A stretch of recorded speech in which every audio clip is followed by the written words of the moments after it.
નામ સોલઠિયા મુસ્કાન છે। હું ધોરણ 5માં અભ્યાસ કરું છું। મારી શાળાનું નામ શાળા નંબર 8 છે। મારો આજનો વિષય છે બાળ વાર્તા। વાર્તાનું નામ છે સાચું ભણતર। પિંકુ અને રિંકી બંને જોડિયા ભાઈ બહેન હતા। તે એક જ સ્કૂલ એક જ ક્લાસમાં ભણતા હતા। તે બંને બહુ જ હોશિયાર હતા પણ હંમેશા વધારે માર્ક તો પિંકુ જ લાવતો હતો। એક દિવસ જ્યારે બંને બાળકોએ સાયકલની જીદ પકડી ત્યારે પપ્પાએ એક શરત મૂકી દીધી, તમારા બંનેમાંથી જે ક્લાસમાં ટોપ કરશે તેને સાયકલ મળશે। તે વાત સાંભળી બંને છોકરાઓ ભણવામાં લાગી પડ્યા। અને પછી પિંકુ તો કાંઈક વધારે સ્માર્ટ હતો। તેને ખબર હતી નંબર કેવી રીતે લેવાય છે। તે એટલું જ ભણતો જેટલું એક્ઝામમાં પૂછાવાનું હતું। અને તેણે રિંકીને કહ્યું, જોજે સાયકલ તો મને જ મળશે અને તું આટલું બધું ભણે છે, આ બધું કંઈ નહીં આવે એક્ઝામમાં। તે વાત સાંભળી રિંકીએ પૂછ્યું, તને કેવી રીતે ખબર? પિંકુ બોલ્યો, આજે આગલા 3 વર્ષના ક્વેશ્ચન પેપરના આપ્યા છે પેપર અને આમાંથી જ હંમેશા ક્વેશ્ચન તૈયાર થાય છે।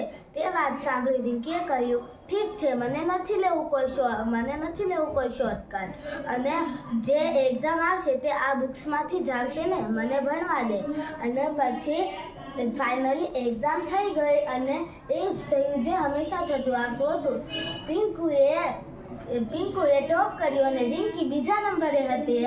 અને પછી પિંકુને સાયકલ મળી ગઈ અને તે બહુ જ ખુશ થયો। મમ્મીએ કહ્યું, આલે સાયકલ, પણ ધ્યાન રાખજે, આ તમારા બંનેની છે અને રિંકીને પણ ચલાવવા દેજે। પણ પિંકુ હવે ક્યાં કોની સાંભળવાનો હતો? તે ખાલી સાયકલ જ દોડાવી ગયો। અને થોડાક દિવસો પછી બંને બાળકોના સારા રિઝલ્ટની ખુશીમાં આખો પરિવાર હોટલમાં જમવા ગયો। અને જમીને જ્યારે આખો પરિવાર હોટલમાંથી બહાર નીકળ્યો ત્યારે અચાનક જ 2 લોકો સામે આવી અને ઊભા રહી ગયા અને માઇક અને કેમેરા લઈને આવ્યા હતા અને કહ્યું, અમે જીવન સિલેક્શનનો પ્રમોશન કર્યો છે અને તેમાં બાળકો માટે એક નાનો શો પણ છે અને તેમાં જે બધા બાળકો સાચો જવાબ